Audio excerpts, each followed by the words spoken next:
আসতে কিটারে জামশেদ না এ বা এ খোকা কি রে কি হয়েছে হাতে কি হয়েছে ও কিরা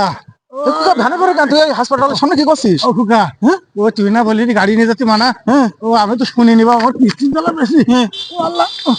ওই ওই পুরন্দপুরের মোড়ের ওখানে যে ঘুরতে যে বাপ সে গাড়ি ঝেড়ে দিচ্ছে হ্যাঁ দিয়ে এইটা বাবা হাত পা সব ভেঙে গেছে বাবা ভাই ভাই রে তাই তুই হসপিটালে কিরা নিয়ে আইছে কোন ভ্যানালে নিয়ে আইছে সে ওই আর ভ্যানালা ভ্যানালা এনেছি এনে তো সে ও গেছে আবার ডাক্তার ডাক্তার ডাকতে ও আচ্ছা ঠিক আছে হ্যাঁ। তবে শোন এই জন্য শুনেছিস তো যে তোর আমি বারবার নিষেধ করলাম বাবা আজকে গাড়ি নিয়ে যাস নে ও, তোর আজকে কথা সবে বরাতের রাত এই রাত্রি ইবাদত করলে আল্লাহ তোর মনের আশা পূরণ করবে এই যে তুই যে এখন যে এই যে ফুরন্তপুরের মোড়ে গাড়ি মেরি দিয়ে তুই হইলে আইছিস তাহলে এখন তো তোর এই টাকা কিটা দেবে বাবা এই যে রে আল্লাহর বিচার শুনেছিস তোর কথা মুরব্বীদের না শুনে ভুল করেছি বাপ এখন বুঝেছিস হ্যাঁ বাপ আমি আর কোনোদিন এরকম সবে বেড়াতে আল্লাহর কোনো অনুষ্ঠানের দিন আমি কোনো জায়গায় আর যাবো না আমি বউ বাচ্চা নিয়ে বাড়িই থাকবো আচ্ছা ঠিক আছে শোন এখন আর তো কথা বলিস না হ্যাঁ। কই ডাক্তার আসছে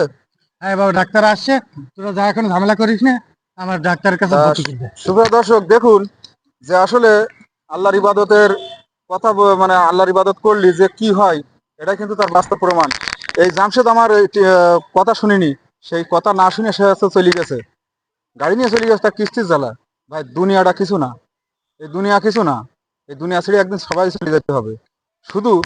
একটা আজ জামশেদের যে অবস্থাটা হয়েছে এই অবস্থা আপনারও হতে পারে এই জন্য আল্লাহর ডাকে সাড়া দিন আল্লাহর পথে আসুন দেখবেন সমস্ত সমস্যার সমাধান একমাত্র আল্লাহই করবে তা ঠিক আছে ভিডিওটি ভালো লাগলে অবশ্যই একটু শেয়ার করবেন ধন্যবাদ